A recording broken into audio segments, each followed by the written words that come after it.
Yes, nakutana na peji nyingi sana za wasanii au wasanii wengi wamekuwa wakikosa au wakiwa hawaelewi namna gani wanaweza wakaposti baadhi ya content zao.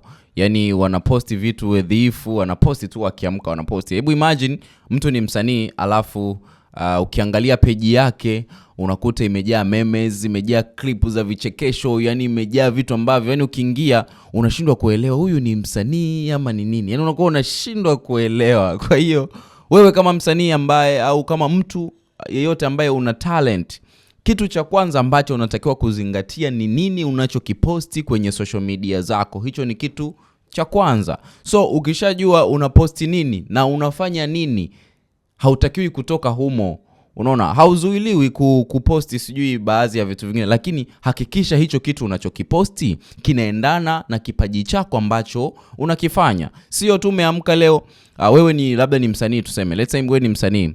Umeamka umeposti goli fulani amefunga sijui labda Ronaldo au mechi fulani ilikuwa ni FIFA kombe la dunia pale lilichezwa na nini, unaka clip kako umeposti. Haya, hujakaa vizuri, umekutana na ka content kule TikTok kanachekesha, ukakachukua ukakaleta tena kwenye social media yako, labda huku Instagram, umeona, au ukakutana tena na kitu fulani kama memezi fulani ukakaleta tena huku. Sasa unakuwa haueleweki kama wewe upo upande gani. Yani mtu akiingia anashindwa kujua wewe na kipaji chako ni nini hasa. So wewe kama ni una kipaji, labda ni msanii, mwigizaji, sijui ni nani, mtu wa fashion na nini, hakikisha peji yako imekaa vizuri na maudhui yanayokuhusu wewe, kwa sababu mtu akija kukufuatilia kwenye peji anaangalia huyu mtu huwa anafanya nini, ili aweze kujua sasa naweza nikawekeza ama naweza nikawa shabiki wa huyu mtu. So zingatia hiki kitu leo ili uweze kusaidika baadaye. Hata kama unapenda kuposti memes, basi jaribu ziwe chache,